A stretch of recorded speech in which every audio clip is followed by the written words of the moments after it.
ये धारावाहिक किसी प्रकार की ऐतिहासिकता का दावा नहीं करता। तत्कालीन परिस्थितियों को दर्शाने के लिए आवश्यक और उचित नाटकीय रूपांतर किए गए हैं। ऐतिहासिक रूप से जोधाबाई के स्थान पर हरकाबाई, हीर कुंवर जैसे नाम इतिहास में प्रचलित हैं। ये धारावाहिक किसी भी सामाजिक परंपरा और पारिवारिक संबंधों का ऐतिहासिक दावा नहीं करता है। इसका उद्देश्य किसी भी समुदाय की भावनाओं को ठेस पहुंचाना नहीं है।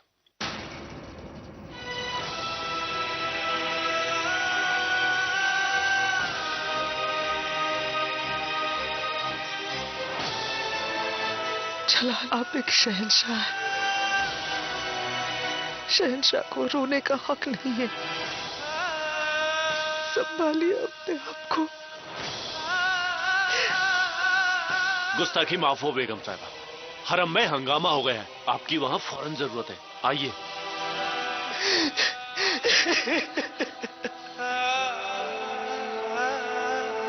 यहाँ जलाल की ये हालत है, और ये है कि ऐसा क्या है जो इस वक्त जलाल से ज्यादा अहम है इसके लिए।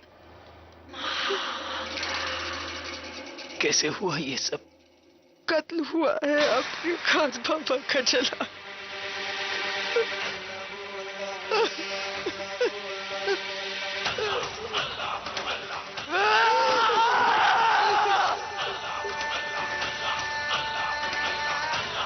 किसने क्या कत्ल हमारे खान बाबा का? बताइए बड़ी अम्मी, किसने किया हमारे खान बाबा का कत्ल? हमें वो इंसान चाहिए, जिंदा या मुर्दा।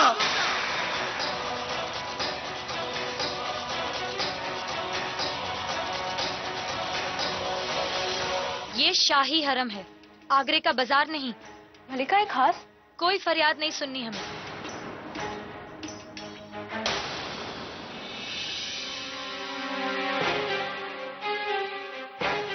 हम मलिका हिंद से कुछ अर्ज करना चाहते हैं। तकलिया।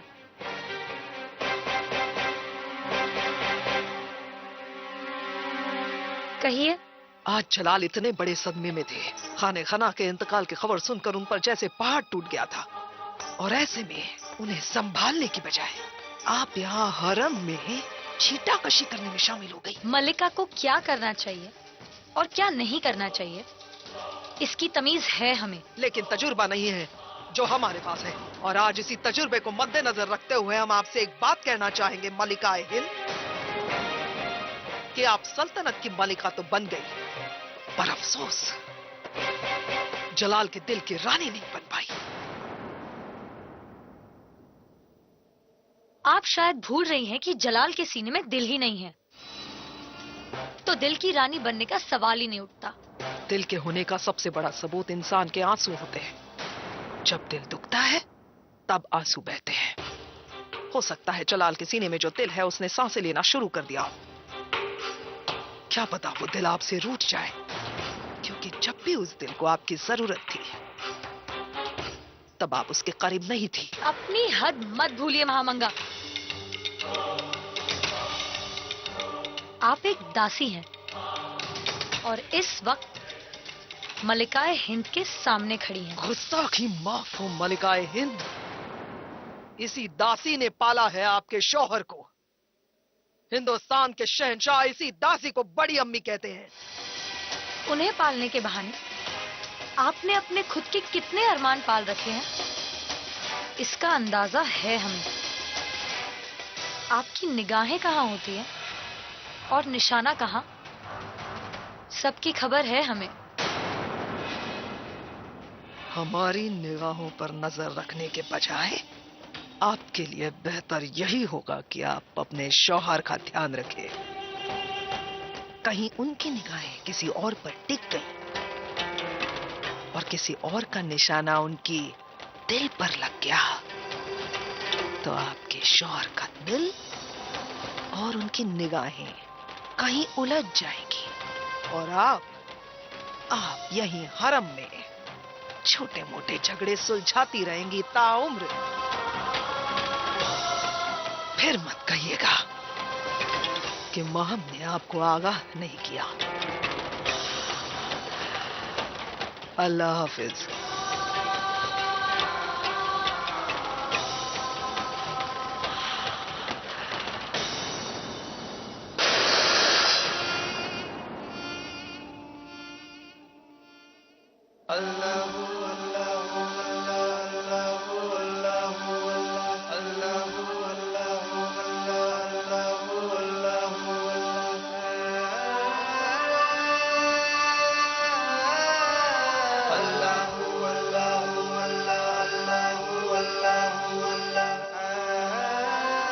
खान बाबा की रूह को अमन बख्श मेरे अल्लाह। उनकी आखिरी ख्वाहिश थी कि उनका जलाल एक काबिल शहंशाह बन सके। कोई ऐसा रास्ता दिखा जिससे उनकी आखिरी ख्वाहिश पूरी हो सके। हमें इतनी ताकत बख्श कि हम अपनी तकदीर खुद लिख सकें। हमारी किस्मत में क्या लिखा है ये आपसे अच्छा कौन जान सकता है माँ। हम एक नए रिश्ते में बंधने वाले हैं। इस रिश्ते पर अपना आशीर्वाद बनाए रखना, इसे हर बुरी नजर से बचाए रखना।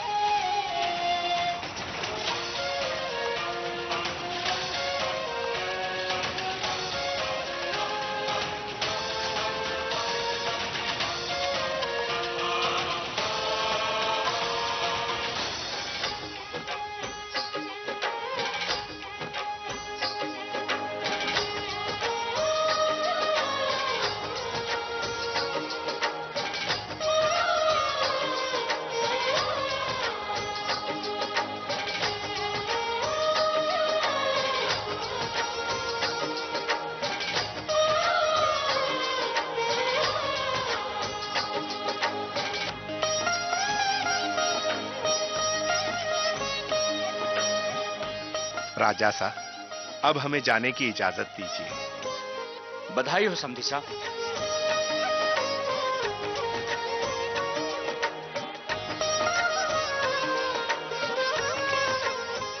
तुम मेरी बात ध्यान से सुनो भगवान दास।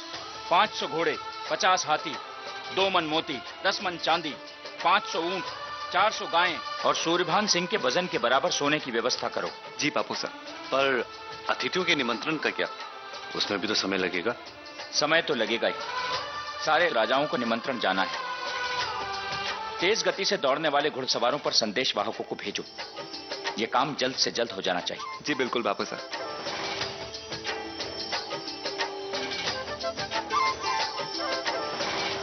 और ये हमारी तरफ से, और अब एक हमारी तरफ से भी। नहीं भाभी साहब, हमारा पेट तो पहले से बहुत भर चुका है। पर हमारा मन तो ना भरा ना भी अपनी जोधा को खिलाने का। बस करो भगवान, खिला खिलाकर मोटा कर दोगी हमारी बहन को। आखिर डोली हम सब भाइयों ने ही तो उठानी है। भाई साहब, बहन की डोली कितनी भी भारी हो, भाइयों को उसका बोझ कभी नहीं लगता है।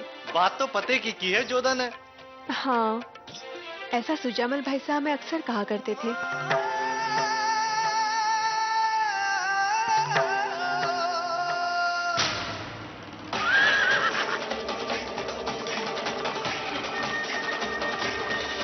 देखिए मासा, सुंदर है ना मैनावती? बहुत बहुत बहुत बधाई हो। आपको भी। भगवान दास, बधाई हो जोधा।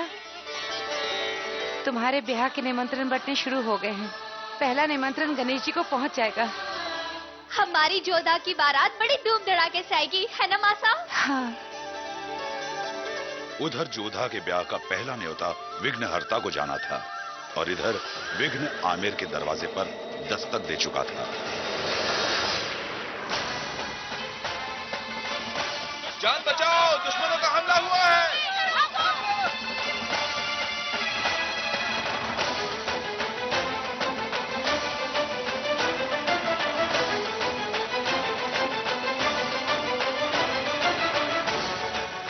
मुगलों की सेना बहुत तेजी से आमेर की तरफ बढ़ रही थी, जिसकी गूंज महल के अंदर तक पहुंची। बंद करो ये जश्न। हमारी धरती पर मुगलों ने कदम रख दिया है। उनका मुंह तोड़ जवाब देना है हमें। युद्ध की तैयारी शुरू करो।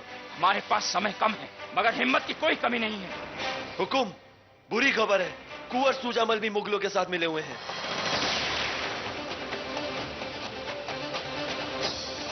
और उनकी अगुवाई में मुगलों ने आमेर पर धावा बोल दिया है। विद्रोही है वो, और विश्वासघाती भी। उसके साथ वही सलूक होना चाहिए जो एक विश्वासघाती के साथ होता है।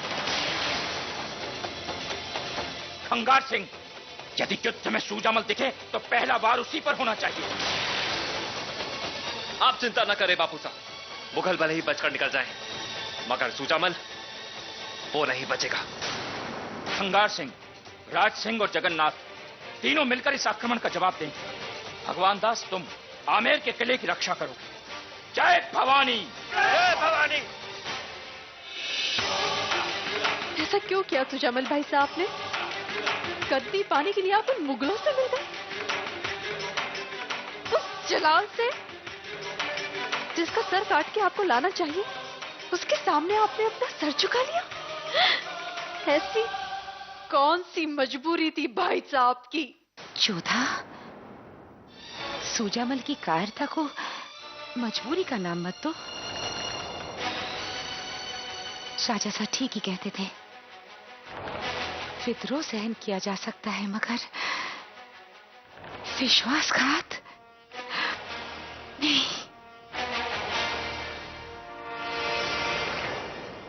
मौसा, तिलक की तैयारियां हो चुकी हैं। यदि आपका आदेश हो तो हम जौहर की तैयारियां शुरू करें।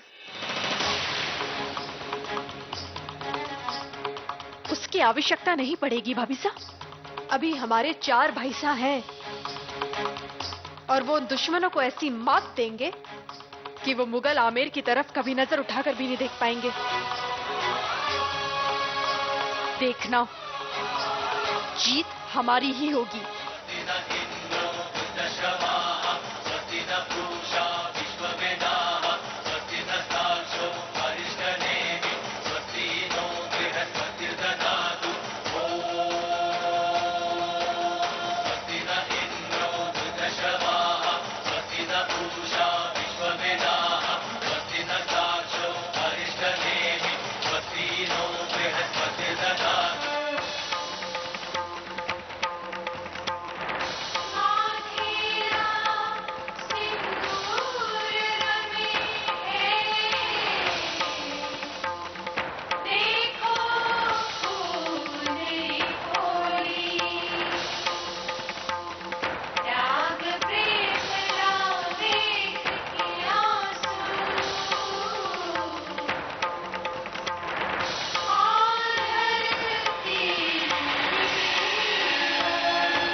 हम आक्रमण का आदेश तो दे चुके हैं, किंतु हमें सच्चाई से मुख नहीं मोड़ना चाहिए।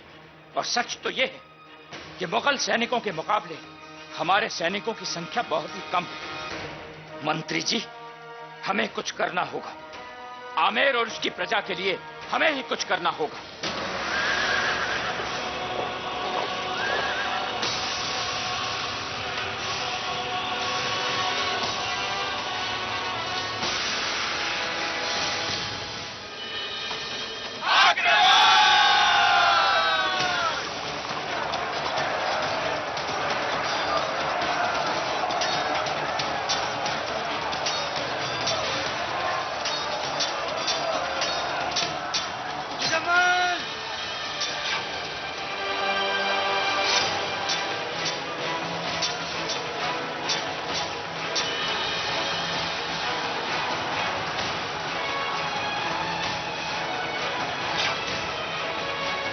अगर युद्ध हुआ तो हम आपको बख्शेंगे नहीं।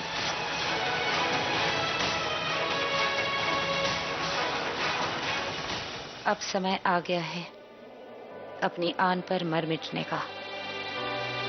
इससे पहले कि दुश्मन के हाथ हमारी आंचल तक पहुंचे, हम अग्नि माता के गोद में समा जाएंगे।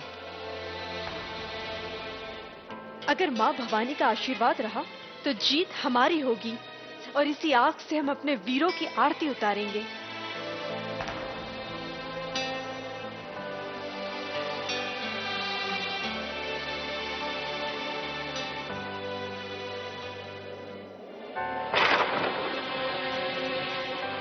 डर लग रहा है मैनावती?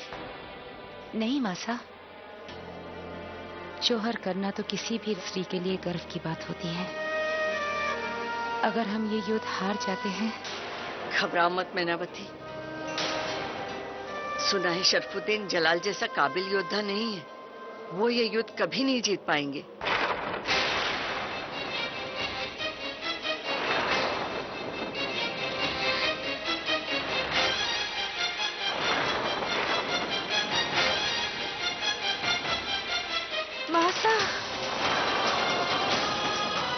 एक पुरानी कहावत है, जब भी कोई भविष्यवाणी सच होनी होती है, आसमान इसी तरह से गड़गड़ाता है।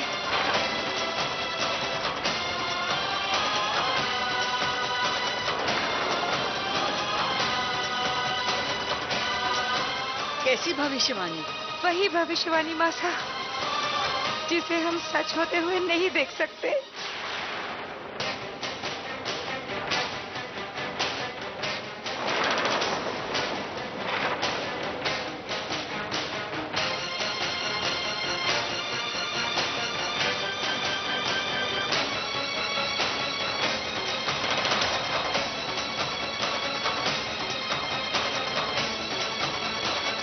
हम रहे या ना रहे जोधा, मान हमेशा रहनी चाहिए।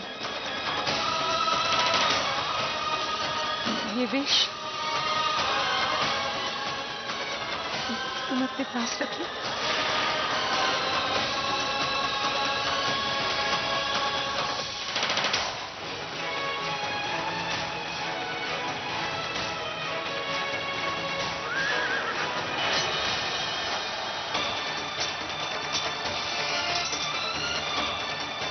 पूरब से एक और मुगल सेना आ रही है। अपनी मिट्टी के लिए मर मिटने का समय आ गया वीरों।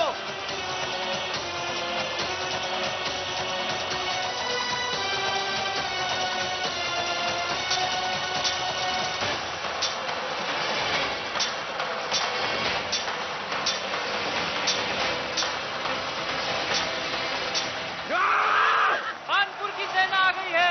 जय भवानी, जय भवानी। ये तो सूर्यभान।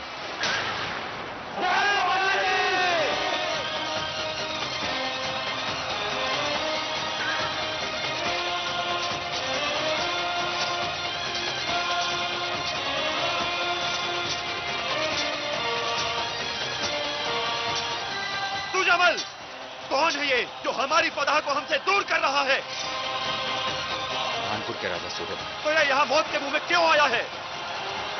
आमेर की फौज की मदद क्यों कर रहा है ये? हमारी बहन जोधा का विवाह तय हुआ इनसे।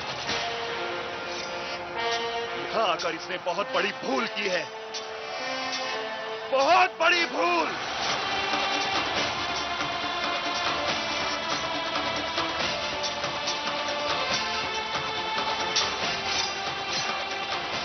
युद्ध में वीर योद्धा अपने खून से आमेर की रक्षा करने में लगे थे और यहाँ सब लोग इस प्रतीक्षा में थे कि कोई शुभ संदेश आए युद्ध क्षेत्र से। और दूसरी ओर शरीफुद्दीन इस बात से चिंतित था कि सूर्यभान के आने से आमेर की सेना की ताकत बढ़ गई थी। कुछ कहना चाहते हैं हम आपसे। बोलिए। हम जानते हैं कि युद्ध में नुकसान होते हैं, जाने जाती हैं, और आमेर में भी ऐसा होगा और हमें वो मंजूर भी है। लेकिन क्या?